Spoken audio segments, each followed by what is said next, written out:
번째 개명에 오게 됩니다. 우리 기억은 잘 안 나시겠지만, 네, 5계명 때 혹시 결론 생각나세요? 5계명이 일단 뭐였죠? 5계명 뭐예요? 살인하지 말라였죠. 살인하지 말라. 4계명이 부모에게 해가지고 5계명은 살인하지 말라인데 그거 얘기하면서 그 얘기를 좀 했었어요. 단순히 사람을 죽이고 이런 것의 문제가 아니라 문화 자체가 사람의 존엄을, 자존심을, 자존감을 깎고 이렇게 죽이는 걸 갈 수 있다. 그 어떤 외모지상주의 이런 얘기하면서 완벽하지 않아도 된다 이런 얘기를 했었는데, 네. 그런 것들을 조금 가지고 보셔야 됩니다. 이웃사랑 개명 쪽에서는 특히 지금 사회 전반으로 깔려있는 이런 분위기들을 조금 가지고 연기를 좀 보실 필요가 있어요. 오늘 6계명은 10계명에 있는 걸로 하면 이름이 뭐예요? 가늠하지 말라예요. 가늠하지 말라. 그런데 실질적으로 구조를 보면 그 다음번에 큰 걸로 3번은 부부사랑이에요. 부부사랑. 그리고 4번은 뭐예요?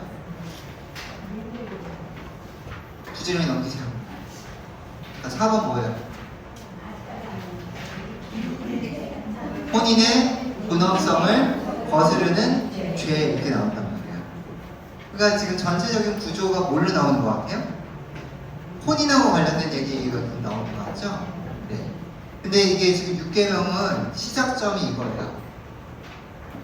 이제 이거를 지금 우리는 현대이기 때문에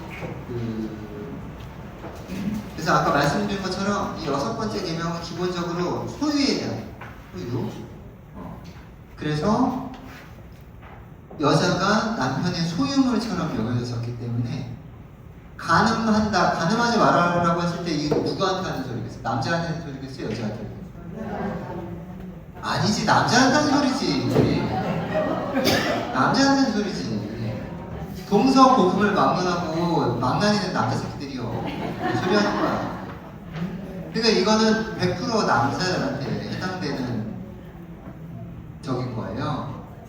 왜냐하면 아까 말씀드린 것처럼 남의 소유물을 건드리는 게 되어버리기 때문에 그렇게 시작을 했던 건데, 이제는 그런 건 아니고. 근데 이제 이 소유 개념으로 보는 거가 성경 안에서도 여러 개가 나오는데, 예를 들어서 저거 누구야?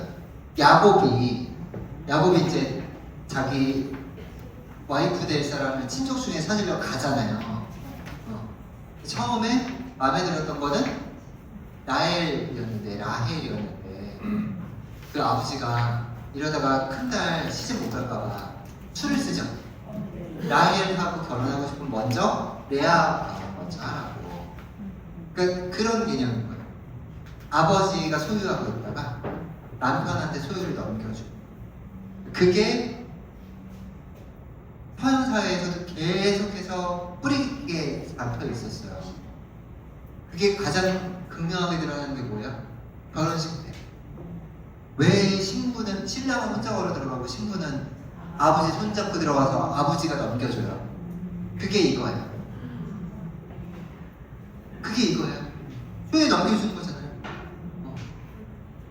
그리고 거기서 조금 더 가면 이제 한국은 보통 밥 먹고 끝나지만 서양 결혼식은 끝나고 파티가 있다면 리셉션, 그거 할 때 그냥 처음부터 먹고 떠드는 거야.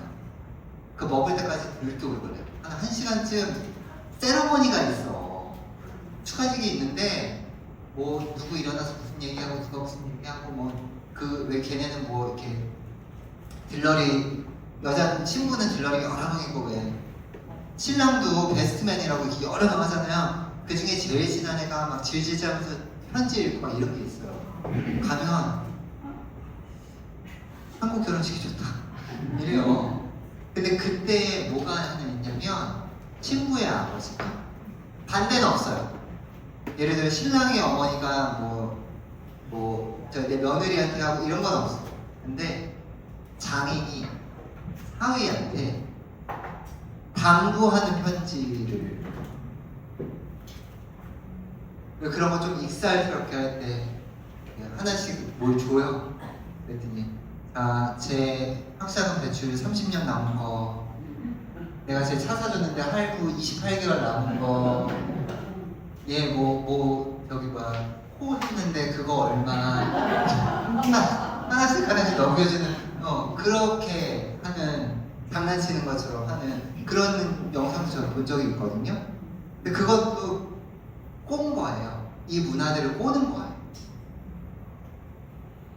이게 아버지라는 남자가 이제 내 사위라는 다른 남자에게 이걸 넘겨준다가 아니라는 걸 보여주기 위해서 일부러 그렇게 꼰 거예요. 근데 그거 보고 진짜 많이 웃었거든요.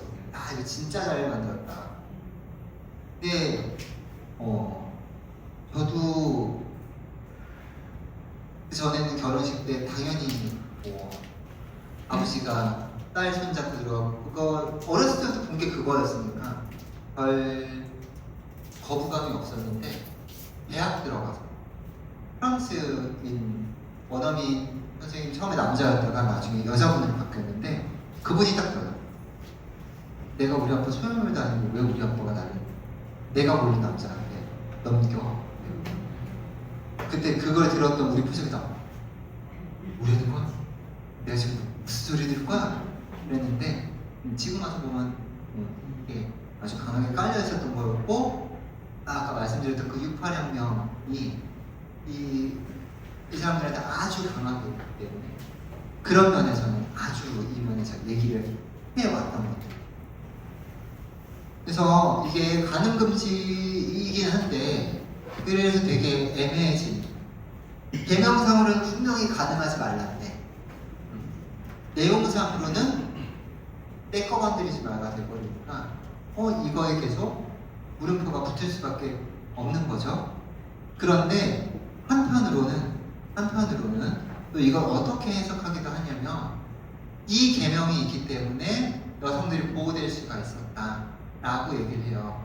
요거 이제 뭘로 생각하시면 되냐면, 바리사이들이 예수님한테 와서 질문을 하죠. 남자가 아내를 버리고 이혼을 해도 됩니까? 그때 예수님이 뭐라 그래요? 모세 뭐라고 써놨냐? 물어보잖아요. 모세 뭐래요? 이혼장을 써주라고 했습니다.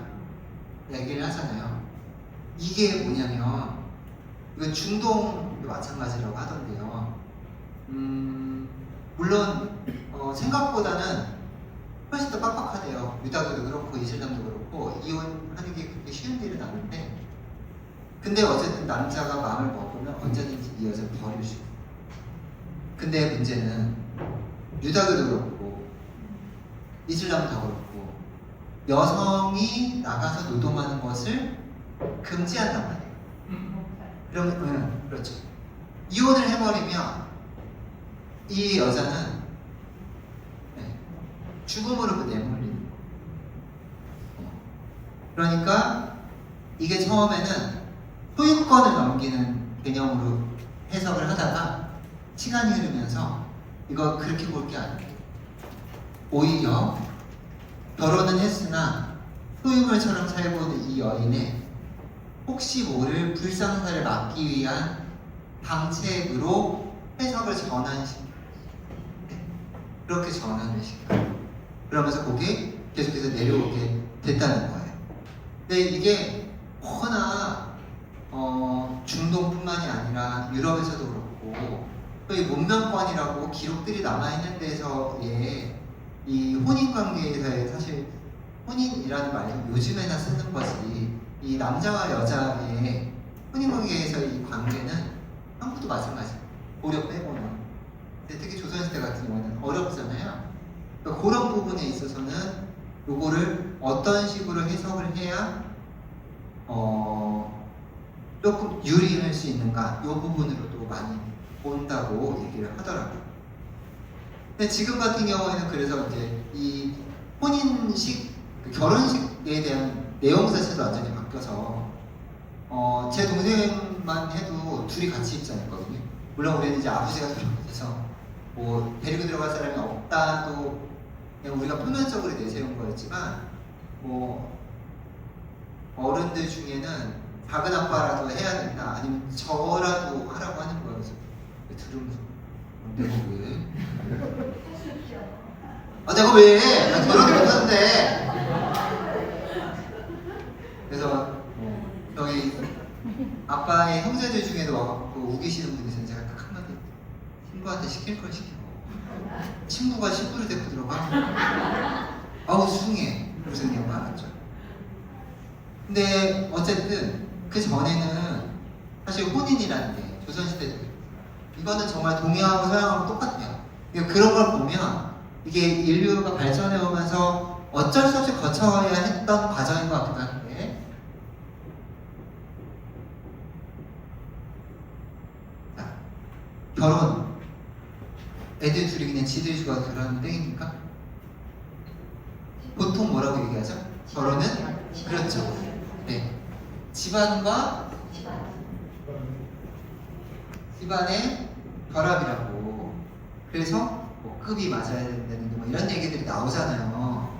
근데 요즘에 뭐 제 친구들 또래까지는 비교적 그걸 많이 지켰지만 제 동생은 좀 늦게 하기도 했지만 지금 30대들 같은 경우는 이 얘기를 딱 들으면 까고 있는 이렇게 얘기를 해요. 왜냐하면 이게 집안과 집안의 문제일 때는 실제로 부모가 이 결혼할 때 돈을 훔쳤어요. 네. 그 예물이면 예다 주고 다 누가 해?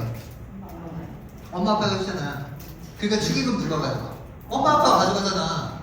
돈 되는 사람이 가져가는 거예요. 그건 나는 맞다고 봐요. 근데 요즘엔 더 이상 이렇게 얘기하지 않고 한 남자와 한 여자가 여기는 집안이에요. 여기에는 사랑이 개입되어 있을 가능성이 없어요? 뭐 이렇게 확정적이야? 본인 경험이야? 여긴 사실 사실은 여기에는 뭔가 계산적인 게 더 많죠. 플러스 알파가 있죠. 근데 기본적으로 지금은 연애를 오래 하지. 그게 옛날에 연애라는 것도 없잖아요. 보통 중매 결혼 많이 하고 우리 엄마 아빠가 자기네 중매 결혼한 척 하다가 아빠가 나중에 불었는데 연애 결혼했다고. 그래서 우리 외할아버지가 가만둘 사람이 아닌데 그랬더니 안 그래도 머리털 꽤 뽑히고 등짝 남아나지 않았다고 얘기를 하시더라고요. 근데 어쨌든 그런 거예요. 근데 지금 청년들은 이렇게 해서 만나는 게 아니라 지들끼리 먼저 만나요. 여기에는 제일 중요한 건 자기네들 주장으로는 사랑이라고 얘기를 하죠. 사랑이지 왜 뭔지 돈인지 그건 나중에 결혼해봐야 알지만 어쨌든 이렇게 주장을 한단 말이에요. 근데 어쨌든 혼인이라는 게 이렇게 변화하면서 그러면 똑같이 가능하면 안 돼 라고 했던 이것도 처음에는 소유물의 개념이었다가 이렇게 했을 때 어쨌든 여자들이 약자이니까 약자를 보호하는 쪽으로 갔다가 이제 여기서부터는 뭘로 넘어가요? 아니죠. 여기서부터 정말로 신의 문제. 두 사람이 서로 사랑하고 그거를 전제로 해서 신의를 가지고 결혼을 한 건데 그리고 요즘에는 옛날에 제가 아까 얘기했죠. 가늠하지 말라는 이 주체가 남자라고. 요즘엔 없잖아요. 양쪽 다 하죠. 이럴 때 과연 이런 소유물이나 뭐 보호는 이 개념으로 얘기할 수 있는 이건 안 되고 이제 오로지 우리가 얘기할 수 있는 건 신의의 측면입니다. 그래서 혼인성사도 이 부분을 엄청나게 강조를 하는 거예요. 그래서 우리가 무슨 혼인의 불가해서성이니 단일성이 이런 얘기할 때 그 밑에 깔려있는 거예요. 그러니까 완전히 패러다임이 바뀌는 거죠. 그거를 일단 좀 염두에 두고 이 남자와 여자로 창조하셨다를 보셔야 돼요. 이제 그 교리서에 나와 있는 내용은 지금 이 상태를 염두에 두고 간 거예요. 그래서 거기 2332 다음에 2333, 33을 보내야 겠네요. 거기 보면 한번 읽어볼까요? 자신의 성별을 인정하고 받아들이는 것은 남녀 각자가 해야 할 일이다. 육체적, 정신적, 영적 차이와 상호보완성은 행복한 혼인생활과 풍요로운 가정생활을 지향하는 것이다. 부부의 화합과 사이의 화합은 두 성이 어떻게 서로 보완해주고 채워주고 도와주냐에 어느 정도 달려있다. 그거에 온전히 달려있다는 거 아니에요. 온전히 달려있지 않고 어느 정도는 그것에 달려있다. 그런데 어쨌든 이제는 이런 거가 아니고 둘이 만나는 거기 때문에 이 안에서 어떻게 이 사랑이라는 걸 혹은 신이라는 걸 표현해낼 거냐, 표현해낼 거냐라고 해서 그걸 서로의 차이를 인정하고 우리가 어떻게 서로를 보완해주는 관계냐, 상호 보완하는 관계냐, 그게 거기에 진한 글씨 나온 차이와 상호 보완성이. 남자와 여자는 두면 다르잖아요. 외형부터 시작해서 다 기질까지 많은 부분이 다르잖아요. 물론 겹치는 부분도 있습니다. 완전히 다 다르기만 한 건 아니죠. 왜냐하면 인간이니까 인간으로서 가지고 있는 공통점들이 있잖아요. 근데 거기에 차이가 있잖아요. 근데 우리가 지금 제일 못하는 게 뭐예요?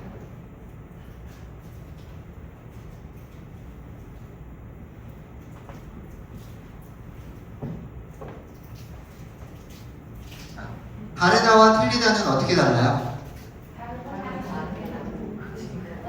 근데 많은 경우에 다르다고 얘기해야 되는데 그걸 틀리다고 얘기를 한다. 가장 실수하는. 그래서 나한테 맨날 말. 한국은 다른 걸 틀린 걸로 얘기를 해왔어요. 일부러 내는 거예요. 일부러.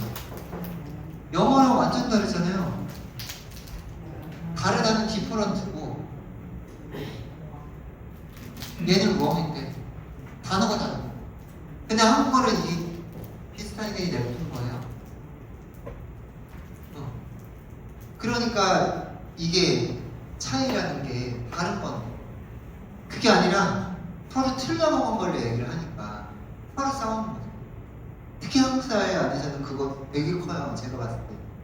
그리고 이 다르다와 틀리다를 아주 그냥 밥 먹듯이 틀리시는 분들이 있어요. 그런 분들은 아예 몰라요. 다르다고 써야 될 때 그냥 다 무조건 틀리다고 쓰시는 분들이 있거든요. 우리 성도에 몇 명 있어요. 자매님 2분, 형제님 3분, 이렇게 총 5명 계시는데 그럼 내가 3년 가까이 있었는데 내가 이 정도도 안 봤을까봐요. 근데 그분의 특징이 있어요.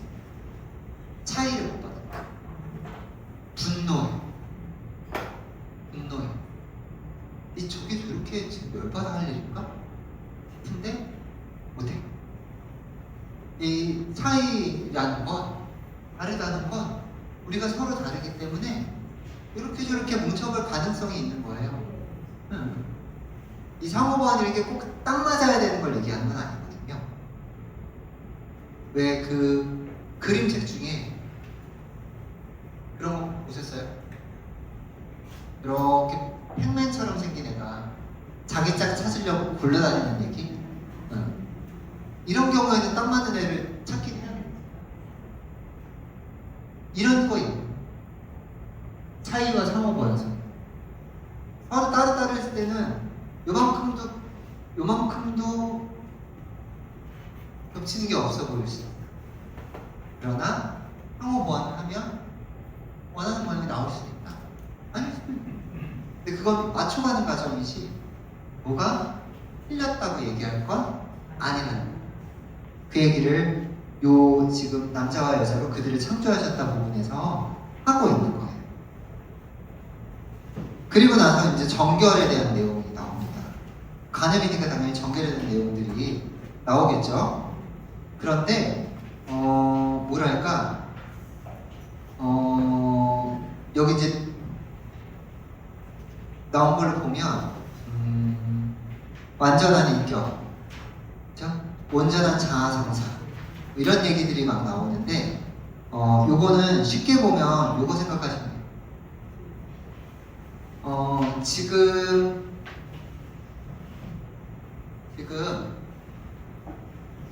지금은 거의 맞벌이를 하죠. 그렇죠? 네. 필수로 하죠. 근데 예전에는 안 됐어요. 저희 엄마만 하더라도 저희 엄마는 거의 전업으로 사셨거든요. 저희 좀 크고 나서 내가 하고 싶은 거 해보겠다라고 꼬집 차리셨던 거였고, 그거 말고는 거의 우리 때는 집에는 엄마가 항상 있어야 되는 걸로. 그러니까 아까 얘기한 것처럼 경제권을 다 한쪽이 몰빵하고 있잖아요. 그럼 어떻게 돼요? 보석이 될 수밖에 없는 거죠. 근데 이제는 더 이상 그렇지가 않잖아요. 실제로 이혼 전문 변호사이신 신자분이 계신데, 우리 신자 변호사인데 이혼 전문이에요. 혹시 필요하시면 물어보세요. 싸게는 안 해주겠지만. 내가 왜 하필이면 이혼 전문이에요? 라고 물어봤어요.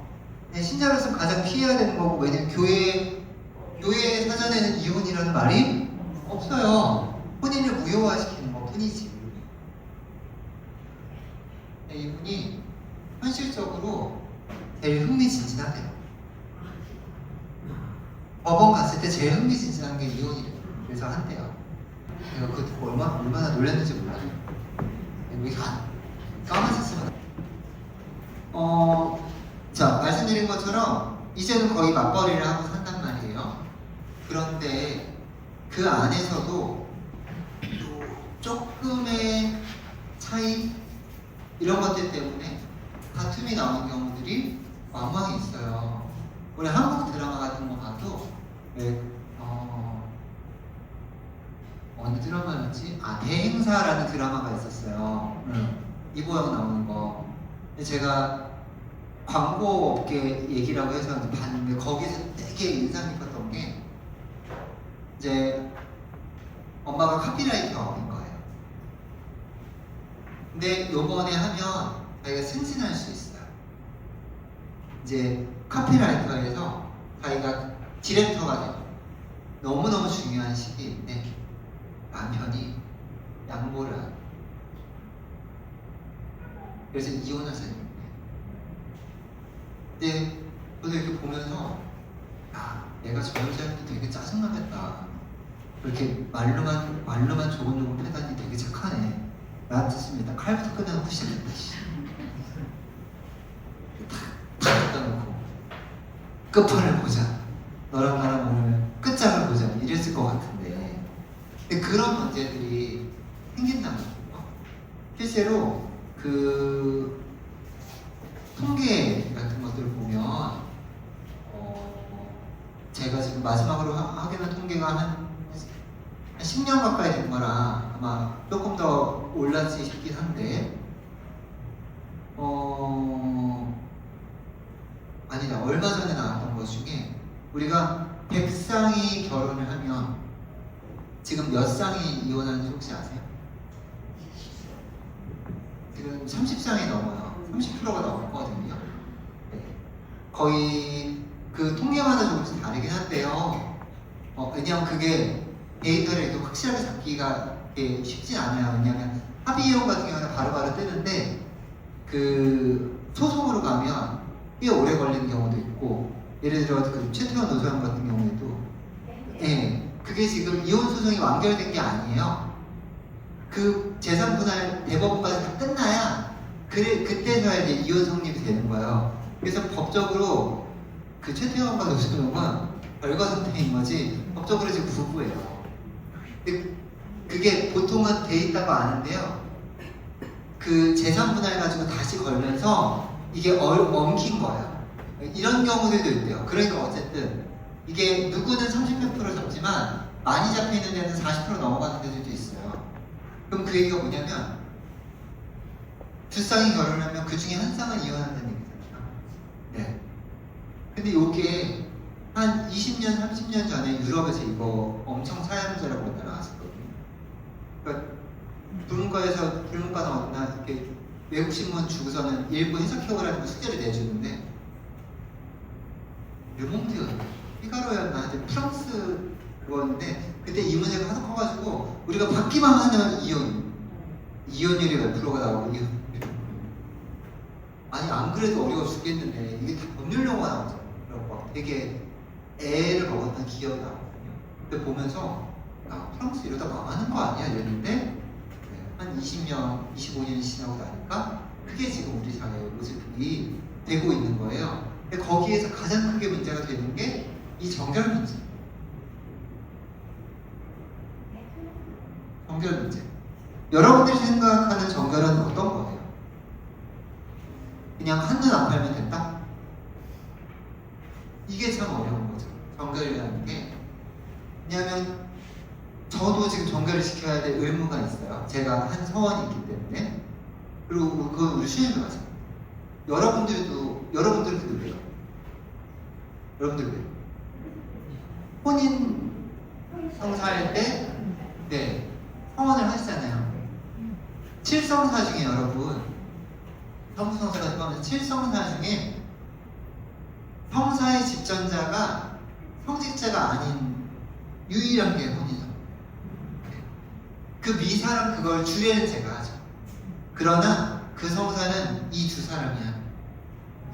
그래서 그 두 사람이 한 그 서약, 오른손 이렇게 악수하듯이 잡고, 우리 보통 얘기하는 검은머리 파프리 될 때까지 그거에 해당하는 거기 내용이 평생 신의를 지키는 사랑하고 살겠다고 하잖아요. 그거가 하늘 앞에 두 사람이 해리포터식 표현을 하면 깨뜨릴 수 없는 서약을 합니다. 그래서 그 서약을 하고 나서 성원선언을 할 때 신부가 그리고 끝나고 나서 뭐라고 그래요? 하느님께서 맺으신 것을 사람이 깰 수 없습니다. 그러면 회중이 뭐라고 대답해요? 하느님 감사합니다. 그게 뭔지 아시겠어요? 네. 이 둘이 지금 앞에서 선언한 걸 하느님이 인정해줬고 그래서 우리가 감사하다고 화답을 한 거예요. 그럼에도 불구하고 이 문제가 나온다는 거예요.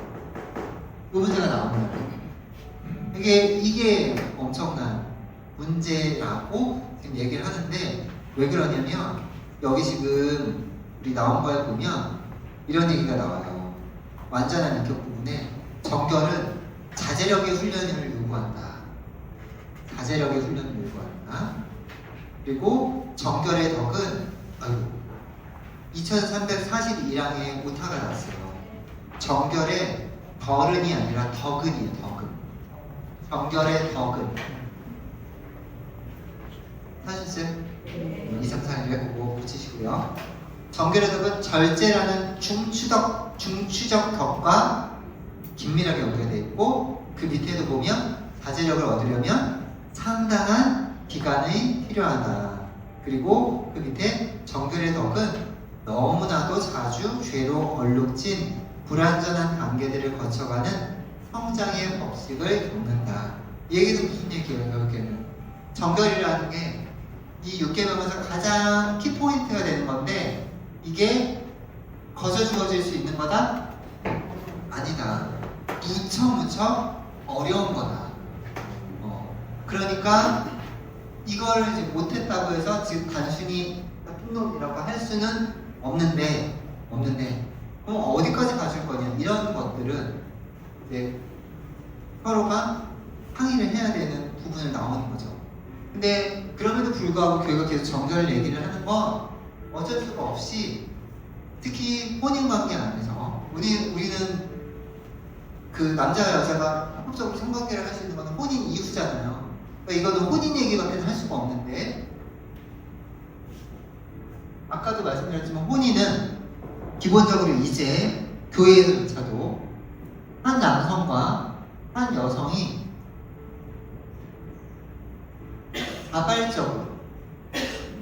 자발적으로 맺는 계약. 이게 중요해요.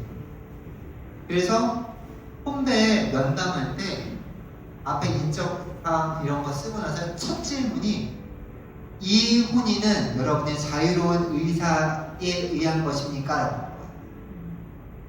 자발적이에요. 그리고 또 하나 이건 계약입니다. 계약인데 돈으로 맺는 계약이 아니라 이 계약은 그 집 사고 팔 때 계약이 아니라 하느님과 우리가 맺는 계약. 그 계약이에요. 그 계약.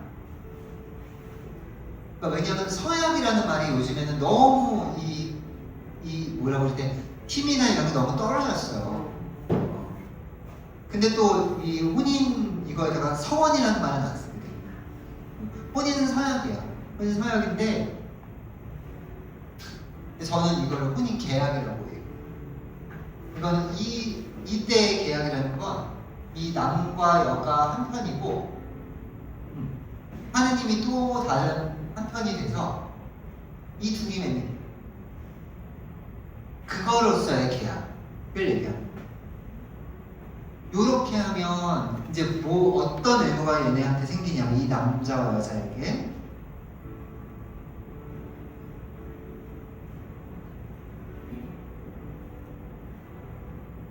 온전한 헌신을 해야 할 의무가 생겨요. 왜냐면 저희가 혼인 그 질문지에 1, 2, 3번까지가 그 자기 신상 관련된 거고요. 4번부터 5번, 6번, 7번인가 8번까지가 혼인교리 그 대표적인 거 물어보는 거예요. 그래서 처음이 자유의사에 대한 거냐, 그 다음이 친의를 지킬 거냐, 그 다음이 뭐 하여튼 이 중에 하나는 단일성에 관한 거고, 그 다음에가 저기 불가의 소속. 그리고 이제 나머지가 이제 친인척 관계인가 아닌가. 근데 8번 제하고 요게 지금 우리 혼인하고 관련된 제일 중요한 교리거든요. 단일성. 평생 한 사람의 결정. 이 사람이 사망하지 않는 한 절대로 해소가 안 되는, 깨질 수가 없는. 여기서 해소라는 건 갈증 해소 이러다 그 해소예요. 근데 해소가 불가. 안 없어져요.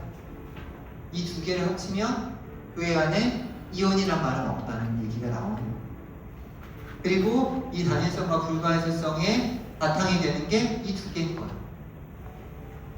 니네가 니네 자유의사를 갖고 서로 신의를 지키면서 살겠대.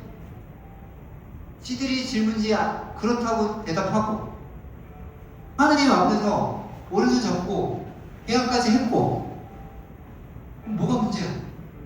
와서 못 살겠네. 그럼 저 그러죠. 난 니네 때문에 못 살겠어. 왜 나한테 그래? 니들끼리 좋아서 결혼해놓고 왜 나한테 와서 지랄이야? 이렇게 되는 거죠. 왜냐하면 혼인모양 하려면 제가 변호사를 해줘야 돼요. 짜증나. 이 결혼도 못하는 놈한테 와가지고 몹쓸 것들이 그냥. 최대한 잘 풀어보려고 하는데 그게 안 되는 경우들이 있어요. 요즘에는 진짜 성격 차이 때문에 이혼하는 애들이 많아요. 제 친구들도 10명 중에 한 3명은 이혼한 거야. 네. 근데 예전에 이혼했던 애들하고 요즘에 이혼했던 애들하고 사회가 달라요. 예전에는 정말 지난번 바람나서 아니면 금전적인 문제 이혼하는 애들이 대부분이었거든요. 저희 20대 말 30대 초 때는.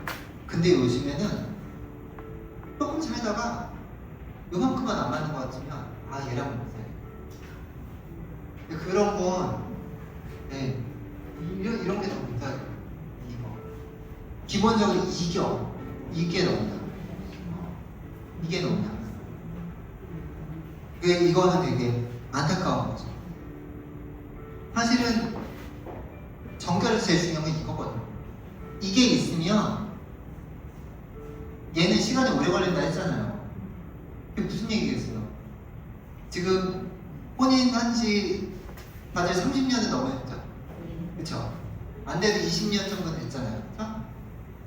사실 결혼을 예를 들어 그러니까 완전히 요즘은 그 정도로 오랫동안 각자의 방식으로 살아온 사람들이 어느 순간 와서 산다는 게 쉽지 않죠. 그러니까 오히려 예전에는 어렸을 때 결혼을 했으니까 그때보다는 나을 거예요. 근데 이미 30대면 우리 알잖아요. 20대만 돼도 고집이 쇠고집인데 그게 30대 되는 순간 벌써 나는 인생을 살았고 이렇게 되잖아요. 그러니 얼마나 싸우겠어요. 제 동생네가 지금 결혼한 지 3년 됐고 아기 낳아서 지금 이제 7달 7개월 좀 넘었거든요. 작년까지만 해도 아니 근데 임신 전까지는 뭐 별로 없었고 임신하니까 이제 어떻게 내가 이렇게 해야 되잖아요.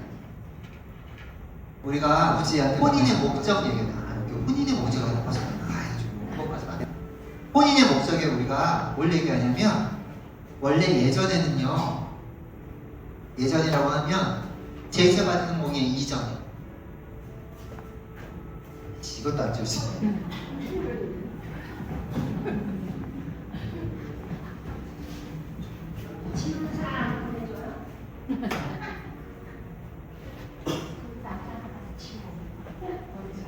아니 더 비싼 걸로 잘 지어줘요.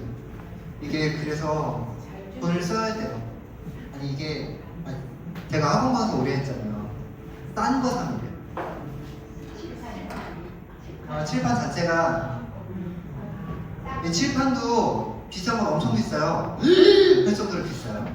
그런 애들은 튀김판에서 지금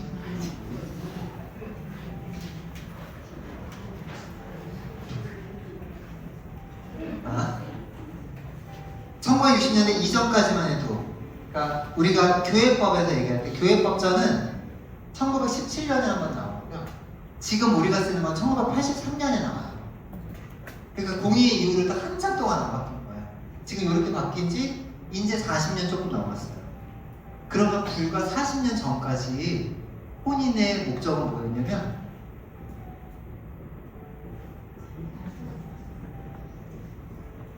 사실 제가 이거 순화해서 쓴 거예요. 원래 그 있는 그대로 쓰면 그냥 자녀. 그 사극에서 맨날 나 경악하게 하는 왕자님을 생산하셨어. 발음이 기게요? 저는 아직도 그 그러니까 출산을 생산이라고 하는 거 들을 때마다 깜짝깜짝 놀라요. 근데 교회에 그런 말을 썼어요. 17년도 법전 때는 우리가 다 라틴어 쓸 때이기 때문에 굳이 번역은 안 해놨지만 17년도 법전에 한국어 그 해설서들이 있거든요. 거기에 자녀 생산해요. 지금은 이거 하나였어요. 혼인의 목적은 이거 하나였어요. 지금은 자녀 출산이 있어요. 근데 두 번째 그리고 자녀 출산만 얘기하잖아요.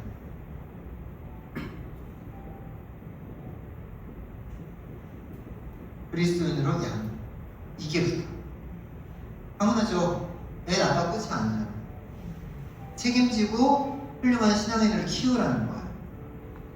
이걸 다 서약을 했는데 이것들이 그냥 냉답을 하고 안 나와. 1번은 뭐냐?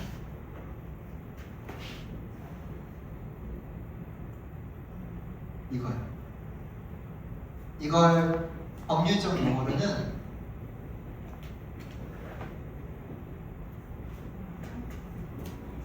이렇게 되어 있어요. 부부 상호 간의 선의. 근데 이 선의가 가장 중요한 건 이거. 그래서 제가 이거를 뭐라고 표현을 하냐면 둘이 서로 아껴주고 키워주다가 하느님이 선물로 아이를 주시거든 감사히 받아서 잘 키우는 거. 그게 혼인의 목적이라고 저는. 왜 제가 꼭 선물로 주시는이라는 얘기를 하냐면 요즘에 불임 나는 생각보다 많아요. 저는 출산율 떨어지는 이유 중에 하나가 불임 난임도 있다고 생각해요. 왜냐면 제 동생도 처음 임신 때는 8주 만에 아기 죽었고 그게 작년이었어요. 그래갖고 우리는 생각을 안 하고 있었는데 올해쯤 아기가 생기게 올해쯤 가지면 되지 했는데 아기 그렇게 보내고 엄청 힘들어하고 그리고 나서 두세 달쯤 있었는데 석 달, 몇 달쯤 어머니 생신이 그냥 딱 주일이어가지고 다 동치는 거였거든요. 밥 먹으러 갔는데 엄마 생일잔치 때 해야 되는데 선물이 제 축일 선물 한 달 있을 거라고 카드를 하나 줘. 아무리 봐도 사이즈가 돈 봉투가 아닌 거예요. 뭐지? 스모키 기프트 카드인가 탁 열었는데 처음 봐서 지금. 근데 밑에 뭐라고 써있냐면 소리 내지 마. 왜냐면 엄마 아직 안 봤으니까. 그래가지고 그래. 그래서 자매님 확인해 보셔. 그래갖고 12주 될 때까지 기다렸다 하더라고요. 근데 저도 그때 처음 알았어요. 그 유산을 하고 나서 그 뒤에 이제 처리되는 과정에서 이 호르몬 불균형이나 이것 때문에 몸이 어떻게 얼마나 망가지고 얼마나 힘든지를 그때 처음 본 거예요. 아우 야 이게 진짜 보통 일이 아니구나. 그래서 시댁에서도 애 너무 집착하세요. 그리고 저희도 만약에 선물을 안 주시면 지금 저희 바깥에 부모에게 간택당하기를 바라는 아이들이 얼마나 많은데 입양하게 됐어요. 그 얘기도 했었고, 그리고 실제로 저는 지금도 좀 조심스럽긴 하지만 제가 혼인만당하는 커플들한테 내가 이렇게 하는 이유는 뭐 둘 중에 하나한테 문제가 있을 거다라는 그런 단언이 아니라 정말로 하느님이 때로는 뜻해서 안 주시고 그럴 때는 입양이라는 좋은 어쩌면 너희들이 너무 좋은 부모여서 그럴 수도 있고. 그래서 실제로 제 가장 친하게 지내는 성당 후배가 결혼하고 10년 때까지도 아기가 안 생겼어요. 근데 나중에 검사해 보니까 둘 다 조금씩 어려움이 있는 거예요. 그러니까 다른 사람들하고 결혼을 했었으면 문제가 없는데 이 둘이 만나면 안 좋을 줄 알아요. 근데 뭐 그런 거 어떻게 알아? 엄청 마음고생을 하더라고요. 그래갖고 한 6년 차까지도 계속 시도를 했어요. 그리고 원래 교회에서는 시험관 하기 못하는 아시죠? 수정관 못해요. 저희는 저희 방식대로 하는 난임 부림 센터가 따로 있어요. 절대 안 돼요. 왜냐면 우리의 이거 살인할 때도 얘기해드렸는데 낙태가 왜 죄인가 라고 했을 때 우리의 믿음 체계 안에선 난자와 정자가 만나서 수정이 된 그 순간부터 인간 생명의 시작이기 때문에 그걸 인간이 인위적으로 한 거죠. 세상에서 생명을 만들 수도 있고 없앨 수도 있는 권능은 누구한테만 있어요? 하나님한테. 근데 그걸 어떻게? 그래서 절대 안 된다고. 근데 하나님이 어떻게 해? 얘가 그거 몰라서 안 하겠어요? 근데도 요즘에 기술이 좋아졌다고 그래도 그 난소에서 난자 긁어내는 게 어마어마한 일. 그러니까 그렇게 하는데도 너무너무 안 돼. 그래서 제가 얘기했어요. 니네가 하도 애들 이뻐하는 것도 알고 정말 절실하게 원하는 걸 아는데 별 얘기는 안 했는데 니네도 알잖아. 안 되는 거. 그러면 안 되는 거. 정말 나 내가 봤을 때 해볼 만큼 해봤다고 본다. 근데 거의 다 그런 거야. 근데 안 된 거야. 그러니까 이 정도면 너도 이제는 하나님이 우리한테 뜻하는 게 뭘까를 좀 생각해봐야 되지 않을까? 그래서 이제 걔네 부모님, 걔네 남편네 부모님 다 이제 우리 같은 분과 식구들이 다 아니까 어른들하고 이제 상의를 해갖고 둘을 강제로 애미를 보냈어요. 애미를 보냈어요. 피정이라 생각하고 갔다 와. 가서 둘이 엄청 울고 나와서 입양 했어요. 바로 가서 쌍둥이 입양을 했는데 남자는 그러고 쌍둥이가 생겼어요. 그래서 입양해 온 아이는 딸 쌍둥이였는데 아들 쌍둥이.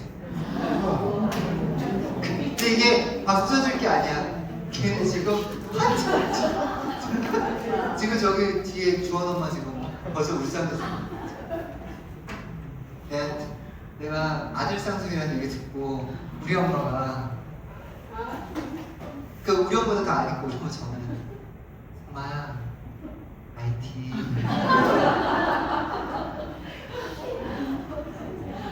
그래서 지금 이제 그때 입양해서 온 아이들이 이제 올해 천연동체를 했고, 네, 얘네가 이제 지금 올해 4살인데요. 4살. 내가 얘네 얘기 들을 때마다 엄마한테 맨날 차가 문자 보냈어. 오빠, 이마트를 갔는데 한 놈은 오른쪽으로 튀고 한 놈은 왼쪽으로 튀면 누굴 잡으러 가는데 많이 했던 건데.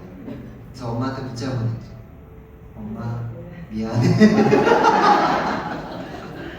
하여튼 뭐 그래. 그러니까 이게 그래서 참 쉽지 않은 이야기들인 거예요. 사실. 깜짝 놀랐네. 지금 미사 시작한 지 벌써 2시간 됐네. 제가 지금 이 얘기를 여기에서 지금 계속 머뭇머뭇하는 이유가 뭐냐면 지금 교리서에 나온 내용들이 되게 너무 무거워요. 이 뒤에 정교를 쓰는 이런 얘기들은 너무 어렵거든요. 근데 살짝씩만 보고 갈게요. 68쪽이에요. 정교를 거스르는 죄.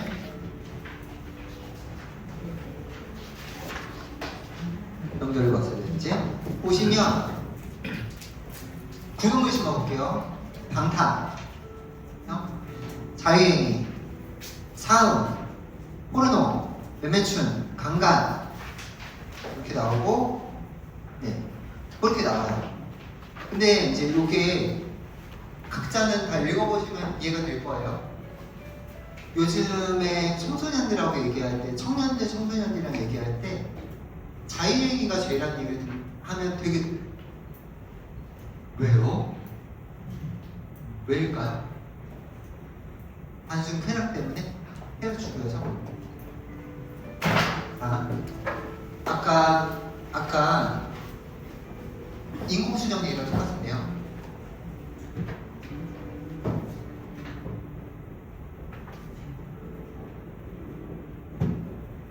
생명의 주관자는 누구예요? 그냥 하나님 아니고 이때는 반드시 창조주가 어디에서 창조주예요. 한 분. 이게 우리 신앙이에요. 그렇죠? 세상에 있는 지금 모든 것들은 빛이 된 거라부터 시작해서 다 삼위일체 하나님이 만드신 거란 말이에요. 창조주 하나님이 만드신 거란 말이에요. 정자와 난자는 기본적으로 생명이 될 수 있는 가능성을 가지고 있어요. 그쵸? 네. 이 가능성을 생명으로 만들 수 있는 건 하나님밖에 없다고 그랬잖아요. 그래서 인공수정 안 된다고 그랬잖아요. 그럼 이 가능성을 가지고 조작하는 거 될까요? 안 될까요? 그것도 안 돼요. 자유행위는, 특히 남자의 자유행위는 생명의 가능성이 되는 것을 조작하는 거잖아요. 내가 인위적으로 조작해서 분출시키는 거잖아요. 조작이죠. 안 돼요. 어머, 그럼 여성은 괜찮지 않나요?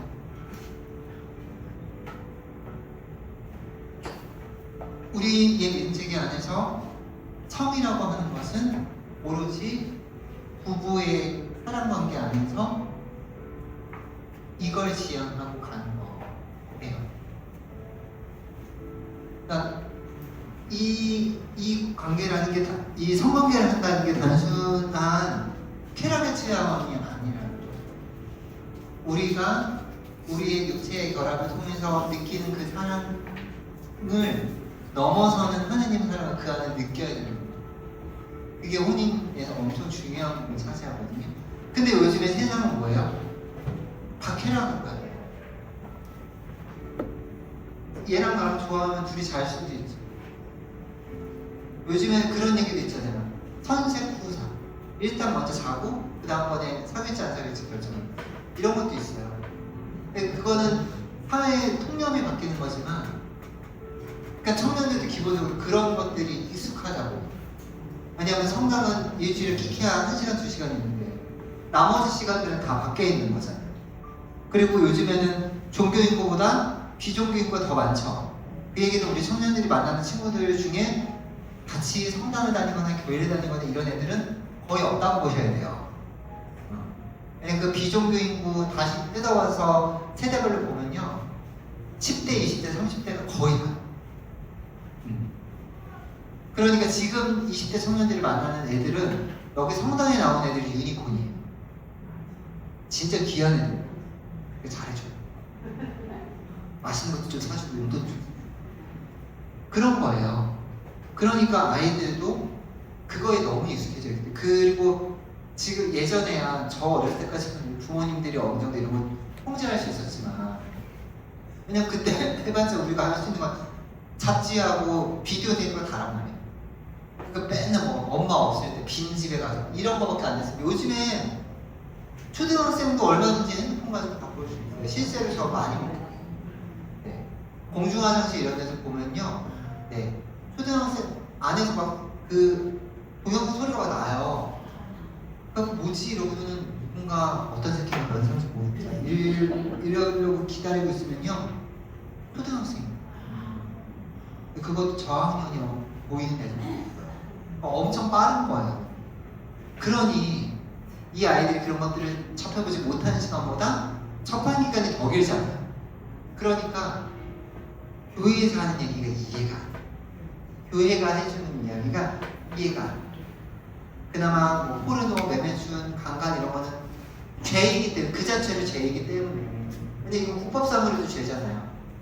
성착취물 이런 것도 지금 다 걸리잖아요. 그러니까 이제 최근 들어서 나오는 거지.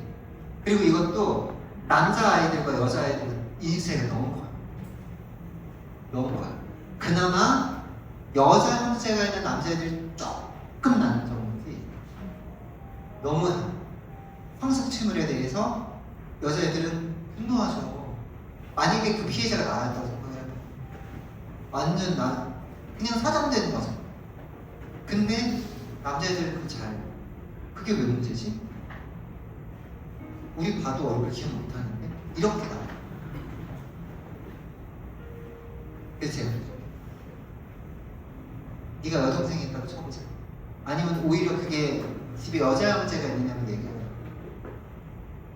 너 네 누나 아니 네 여동생 그러면 돌았다고 쳐보자.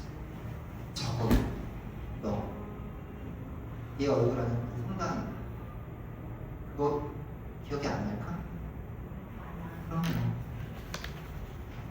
그러면 이제 얘가 그때부터는 약간 머리가 어지러운 거지. 왜냐면 한 번도 그렇게 생각을 안 해본 거예요. 근데 저는 그게 되게 큰 문제라고 생각을 하고 어떻게 저렇게까지 단순하게 생각할까?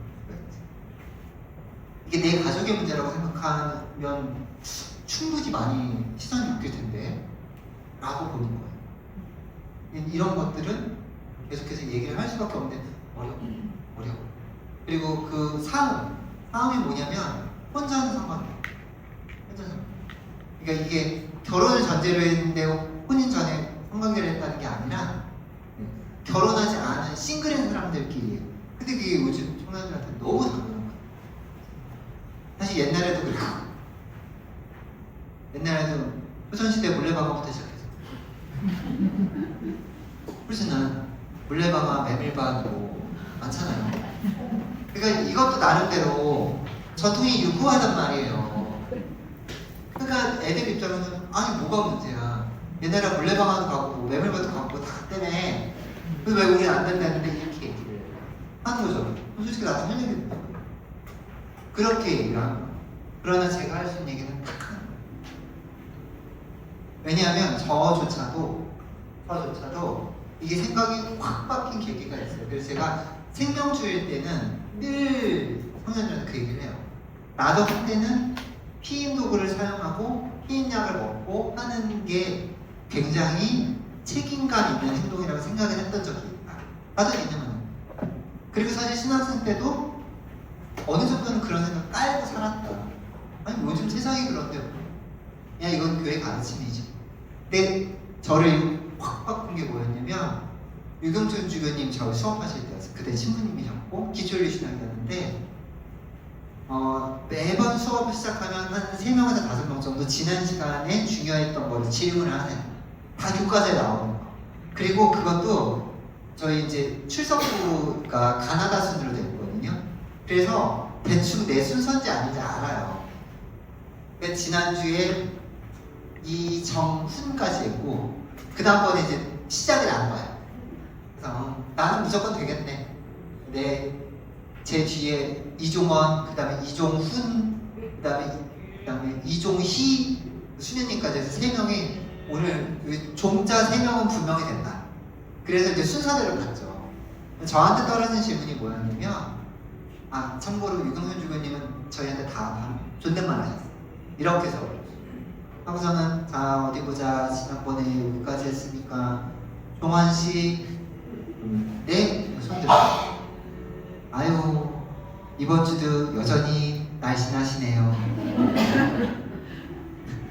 그럼 제가 신부님이 하실 소리는 아닌 것 같습니다. 저희끼리 이러지 말자고 막 웃어요. 그러고서는 이제 질문을 해야 되니까 저한테 주어진 질문이 생명의 주권자는 누구죠? 그럼 교과서에 있는 그 답은 생명의 주권자는 창조주 하느님 한 분입니다 였어요. 그 얘기를 듣는 순간 정말 누가 뒤에서 오한마를 이렇게 팍 치는 것 같았어요. 맨날 입으로 하던 얘기거든요. 근데 그 순간에 내가 머리에 띵 하면서 그동안 아기가 안 맞았던 교리들이 다 맞아 떨어지는 거예요. 그 전까지 뭐가 제일 이상했냐면, 아니 사회정의 관련된 건 이렇게 진보적이에요. 왜 생명과 성과 관련된 거 왜 이렇게 부르셔야 될까? 좀 이렇게 한쪽을 맞추면 안 되었는데 이거 하나로 끝나지. 그렇기 때문에 인간 생명에 대해서 한없이 보수적일 수도 있고 동시에 한없이 진보적일 수도 있고, 이게 저한테는 정말 한 대 정말 제대로 얻어맞는 경험이었어요. 그래서 청년들한테도 이 얘기를 드립니다. 그리고 내가 바라본 데는 너희도 언젠가는 나처럼 이 이야기가 그냥 머릿속에 맴돌고 혹은 입을 지나가는 얘기가 아니라 너희가 진짜로 머리로, 마음으로, 온몸으로 이거를 전율로 느끼는 날이 왔으면 좋겠다. 나는 그걸 위해서 기도할 거다 라고 얘기를 해요. 근데 이상하다, 이게 왜 자꾸 나와? 아니 위에 지금 성가 연습하는 건데 이사 때문에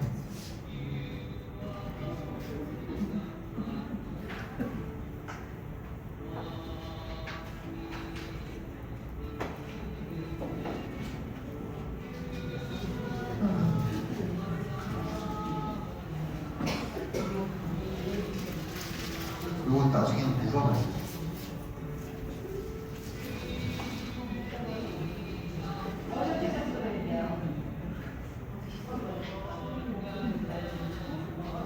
이거 제가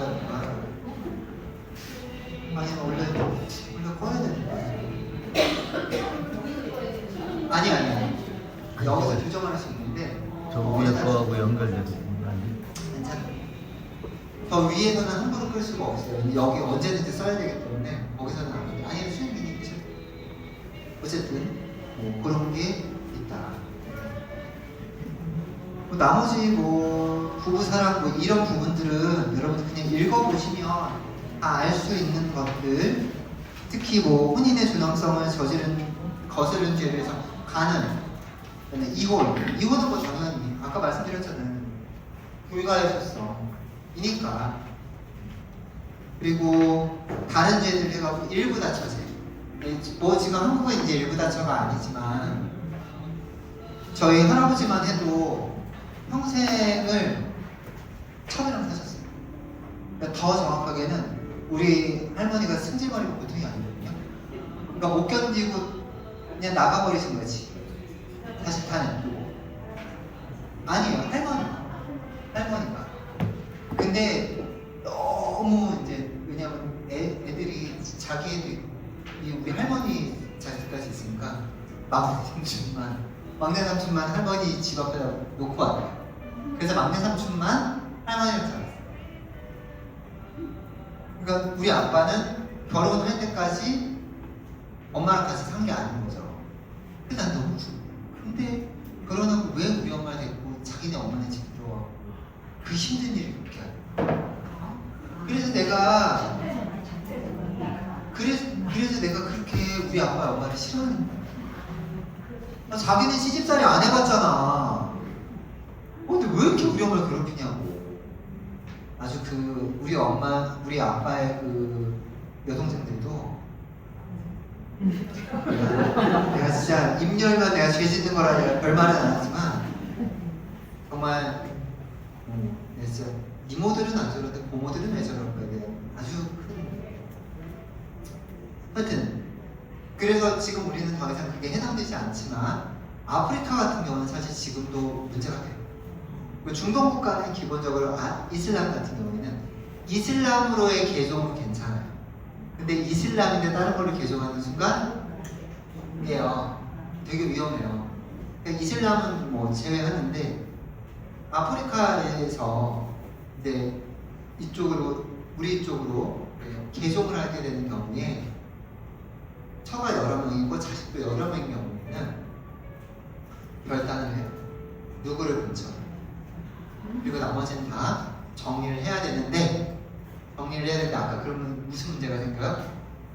이 나머지 그럼 이 부인들의 생계는 어떻게 돼요? 그래서 그거를 해결을 해줘야 돼요. 헤어지고 나서 그렇게 하는 선으로 마무리를 지었어요. 그리고 이제는 제가 우리 클레멘트 신부님한테 물어보고는 그것도 이제 일부 부족들의 얘기고 이제는 아프리카도 많이 서양화가 돼서 이제는 그렇게 안 한다. 한 2명 정도. 옛날에는 기본이 7, 8만 이랬는데 요즘에 한 혼처 포함 3명 정도 사업을 본다고 하는데 그것도 아마 세대가 더 지나면 아마 1, 2차례째로 갈 것 같다고 얘기를 하시더라고요. 그러니까 그런 데서는 이게 문제가 될 수가 있는 거죠. 뭐 근친상가 뭐 이런 건 당연히 안 되는 거 아실 거고 아동을 상대로 한 성폭력은 그거는 진짜 하느님이 벌하시지 않는다면 정말 내가 저주이고 싶은 만큼 천인국말 거죠. 뭐 하여튼 그런 것들 남아있는 것들 한번 보시면 될 것 같아요. 나머지는 한번 보시면 되겠고요. 그 다음에 이제 뭐 여기서는 굳이 얘기하지 않았지만 요즘 청년들하고 얘기할 때는 가장 핫한 감사로 나오는 게 6계명에서는 가장 핫한 주제가 동성애예요. 왜냐하면 현실적으로 자기네들 친구들 중에 커밍아웃을 하는 친구들이 점점 늘어나고 있거든요.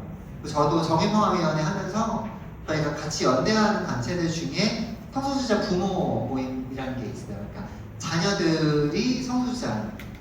거기도 이제 엄마들 중에 지금은 이제 많이 바뀌었지만 작년까지만 해도 회장, 부회장, 총무, 서기, 소위 사관부가 다 신자분들이셨어요. 그것도 다 열심히 하셨어요. 근데 이제 그분들, 이제 그 엄마들하고 이제 신자이신 분들만 해갖고 이사를 한번 봉헌을 한 적이 있었는데 여쭤봤어요. 아들, 딸들 처음으로 그렇게 했을 때 어떠셨어요? 그랬더니 다들 비슷한 경우들. 일단 부인. 아닐 거야. 내 자식이 그럴 리가 없어. 부인 부정으로 가다가 꽤 오래 걸리신 분들도 있고 사실 아직까지도 힘들어라고 얘기하시는 분들 그리고 솔직하게 얘기하시는 분들도 있더라고요. 그 얘기를 딱 듣는 순간 이제 성당에서 활동 엄청 많이 하시고 그러니까 정확하게 얘기를 안 해주는데 내가 봤을 때 최소 총구역장을 하셨어. 그러니까 딱 그 얘기를 듣는 순간 어머나 이제 성당에서 얼굴 어떻게 보여요? 그 나중에 가니까 내가 이렇게 힘들게 얘기한 애 앞에서 내가 무슨 말도 안 되는 생각을 한 거지 싶어서 정말 자기가 혀를 깨무고 싶었다고 애한테 너무 미안해 그렇게 얘기를 하시더라고요. 그래서 이제 그분들 만나고 이제 몇몇은 이제 여기도 신자인 애들이나 뭐 물론 커밍아웃 하고 나서 냉담을 하는 애들도 있지만 여전히 신앙생활 하는 애들이 대부분이거든요.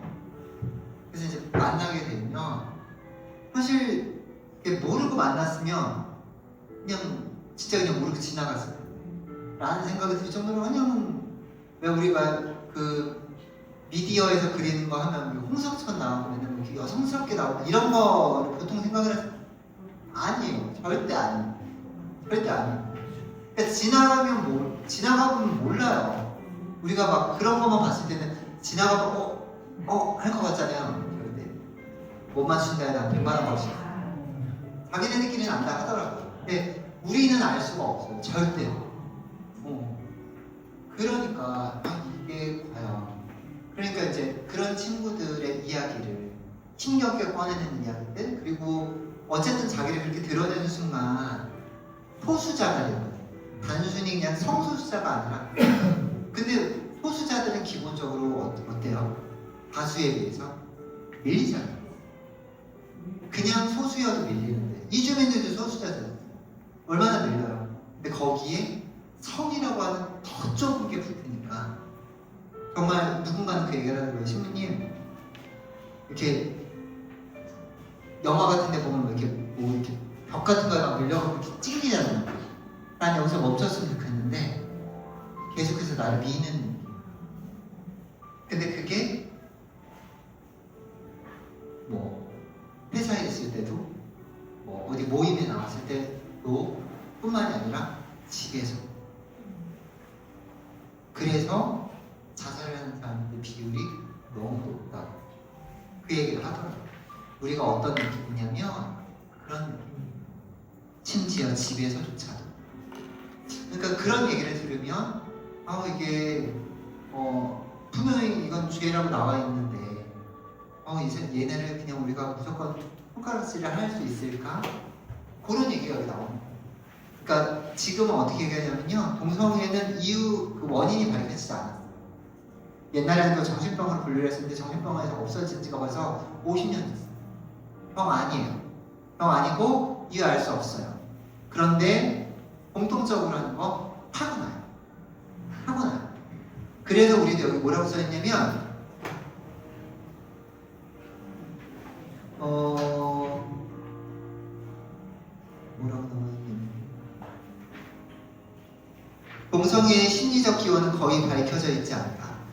이렇게 좀 모호하게 얘기를 했는데요.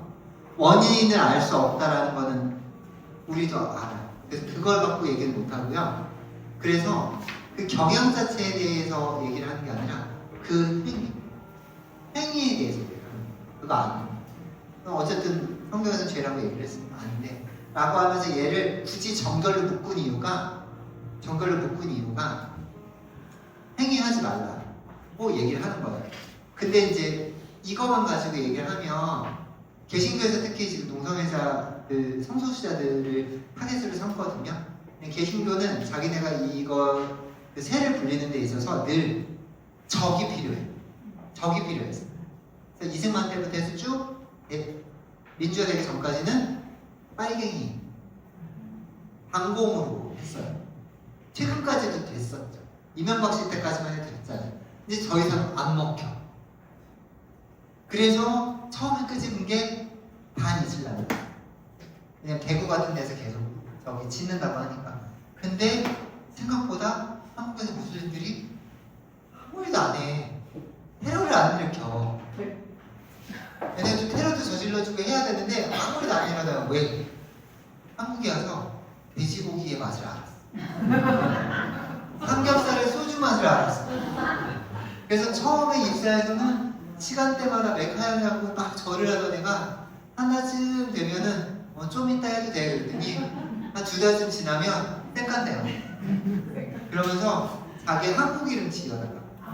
한국에 있는 동안에는 안 지어주니까 괜찮아. 그런다고 하더라고요. 그래서 적을 잃은 거예요. 그게 2012년 3년이었대요. 그때 찾은 게 성소수자였어요. 왜냐하면 그때 처음으로 그 퀴어 축제라고 하는 그 행사가 신촌에서 하다가 서울광장을 넘어 드디어 찾았다.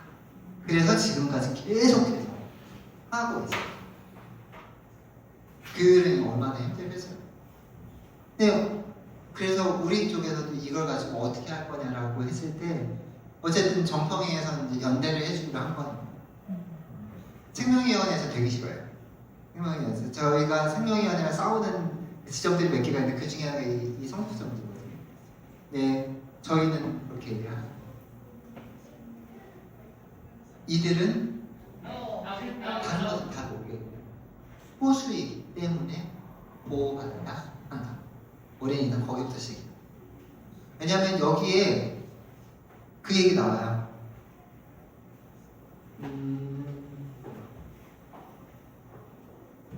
그러므로 그들을 존중하고 동정하며 친절하게 대하여 받아들여야 한다. 그들에게 어떤 부당한 차별의 기미라도 보여서는 안 한다. 그러니까 저희처럼 어쨌든 연대를 해야 되는 입장에서는 묘기를 물고 물고 늘어지는 거고, 여기를 까야 되는 쪽은 그 위에 두 개 그냥 다 보시면 돼요. 그 자체로 무질서 이런 걸로 계속 얘기를 하는 거죠. 이런 문제들도 기존에 얘기했던 다른 문제들과 더불어서 계속해서 교회 안에서는 엎치락뒤치락 티격태격 그렇게 나갈 수밖에 없는 문제들이에요. 6계명은 참 어려운 계명이에요. 왜냐하면 이것이 다른 계명들, 예를 들어서 부모님을 섬겨라, 그다음에 하고 그건데, 다음 주부터 도둑질하지 마라, 남의 재물을 탐내지 마라, 거짓말하지 마라, 이런 거는 그냥 우리가 심리적으로 딱 들었을 때 윤리적으로 방위성을 딱 쓰잖아요. 그렇죠? 근데 가늠하지 말라는 윤리적으로는 방위성이 딱 와요. 맞는 얘기지. 근데 심리적으로 이 배려가 높아요. 심리적으로 정력이. 왜? 워낙 친밀도에 대한 이렇게 내밀한 내용이기 때문에 네가 뭔데 이것까지 라는 심리적인 그 반감 같은 게 존재를 해요. 실제로 그렇게 얘기를 많이 해요. 저희 윤리신학 하시는 분들도 6계명이 그래서 어렵다. 그러니까 다른 것들은 사람들에게 윤리적으로도 심리적으로도 저항감이 없는데 이 문제만큼은 심리적 저항감이 상당합니다. 특히 받아들이는 사람의 연령대가 낮았어요. 그거는 어쩔 수가 없는 거죠. 어쨌든 그렇다고 해서 얘기를 안 할 수는 없으니까요. 올해도 생명주의를 이제 이미 지나갔는데 올해도 생명주의는 저는 똑같이 또 그렇게 얘기를 해줬어요. 꼭 좀 보시면 좋겠고요.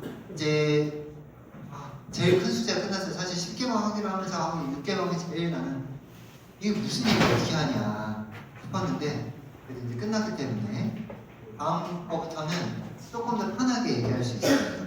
다음 주 이제 7계명이 도둑질 하지 말았는데요. 요거는 꼭 필히 미리 읽어보고 오시기를 바라겠습니다. 왜냐하면 5계명 때 생각나세요? 살인하지 말라요. 뭐까지 나왔는데 전쟁 얘기까지 나왔어요. 여기 기억나시죠? 전쟁 얘기하면서 뭐 얘기까지 나왔냐면 핵무기 얘기도 나왔어요. 상상이 안 되시죠? 살인하지 말라 하나에서 핵무기 얘기까지 나왔다. 도둑질 하지 말라도 어디까지 얘기 나오나 꼭 한번 보고 오세요. 이것도 환장합니다. 그래서 만약에 7계명이 좀 길어질 수 있어요. 그래서 만약에 다음 주에 이 2시간 내에 제가 끝내지를 못하면 요거는 한 줄 넘길 거예요. 왜냐하면 그 마지막 9계명, 10계명, 왜냐면 그 안에 얘기가 나오면 겹치거든요. 얘네는 묶어서 한꺼번에 가게 되니까요. 그래서 7계명을 반드시 읽어오셔야 된다고 제가 말씀드리는 거예요. 됐죠? 네. 수고하셨고요.